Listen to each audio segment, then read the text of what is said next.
جاہل کی بات کو برداشت کرنا عقل کا صدقہ ہے۔ سہنے والوں کو اگر صبر آ جائے تو کہنے والوں کی اوقات 2 کوڑی کی رہ جاتی ہے۔ زبان سے اتنا ہی بولو جتنا کان سے سن سکو۔ دوستو، ہر کسی کو صفائی نہ دیں، آپ انسان ہیں، جھاڑو نہیں۔ اپنے خلاف باتیں سن کر خاموش رہا کرو، کیونکہ شور کھلاڑی نہیں تماشائی کیا کرتے ہیں۔ برا وقت بتا کر نہیں آتا مگر بہت کچھ سکھا کر جاتا ہے۔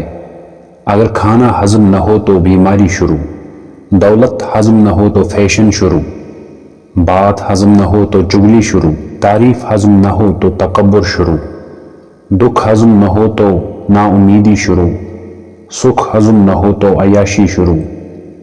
دولت کی بھوک تھی تو کمانے نکل گئے، دولت ملی تو ہاتھ سے رشتے نکل گئے۔ بچوں کے ساتھ رہنے کی فرصت نہ ملی، فرصت ملی تو بچے ہاتھ سے نکل گئے۔ دوستو، انسانیت وہاں دم توڑ دیتی ہے جب ایک انسان کی مصیبت دوسرے کے لیے تماشا بن جائے۔ بد دعا صرف الفاظ نہیں ہوتے، جس کو دکھ دو اس کی آنکھ بھی بد دعا بن جاتی ہے۔ تعلیم جس کے اندر داخل ہوتی ہے وہ سادگی اختیار کرتا ہے، اور جس کے اوپر سے گزر جاتی ہے وہ ماڈرن بن جاتا ہے۔ آنسو بہانے سے کوئی اپنا نہیں بن جاتا، جو اپنا ہوتا ہے وہ آنسو بہانے نہیں دیتا۔